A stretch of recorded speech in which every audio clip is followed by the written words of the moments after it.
আসসালামু আলাইকুম রহমতুল্লাহ। আমার কথা সুন্দর জন্য আপনাদেরকে স্বাগত জানাই।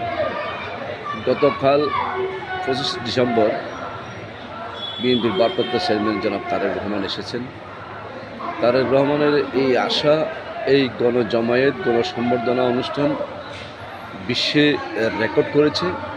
তার বক্তব্যে তিনি যে কথাগুলো বলেছেন, তিনি একজন রাষ্ট্রনায়ক উচিত বক্তব্য রেখেছেন।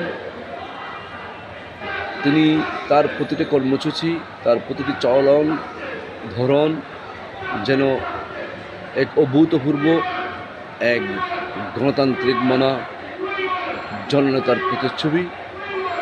তিনি তার চলাফেরা, কর্মসূচি সব কিছু ছিল দেশপ্রেমিকের আদলে।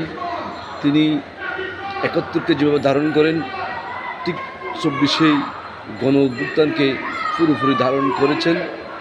তিনি তার বক্তব্যে পরিষ্কারভাবে তিনি তুলে ধরেছেন।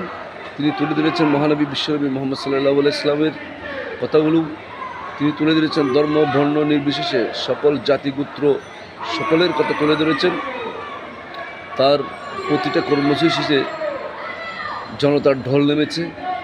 তার জনগণের যে উচ্ছ্বাস, জনগণের যে অভিনন্দন, শুভেচ্ছা দিচ্ছেন, সেগুলো তিনি গ্রহণ করেছেন।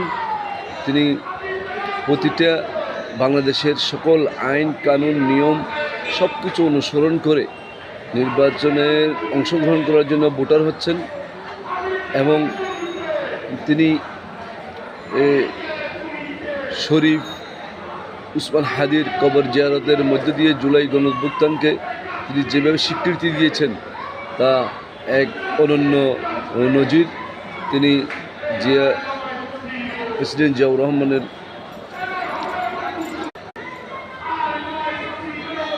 শহীদ প্রেসিডেন্ট জিয়াউর রহমানের কবর জিয়ারত করার মধ্য দিয়ে তিনি শহীদ তার ভাবার প্রতি তার যে অনুরাগ, সেটা প্রমাণ করেছেন। তিনি জাতীয় স্মৃতিসৌধে গিয়ে যেটা প্রমাণ করেছেন, বাংলাদেশের মহান মুক্তিযুদ্ধকে তিনি পুরোপুরি যে ধারণ করেন, সেটা বোঝাতে চেয়েছেন। তিনি বাংলাদেশের আগামী রাষ্ট্র কীভাবে চলবে, কীভাবে চলা উচিত, সে ব্যাপারে তিনি কর্ম পরিকল্পনার কথা তুলে ধরেছেন। তিনি বলছেন তার নিজস্ব প্ল্যান রয়েছে, সেই প্ল্যান বাস্তবায়ন করার জন্য সবার সহযোগিতা চেয়েছেন, ঐক্যবদ্ধ থাকতে অনুরোধ করেছেন।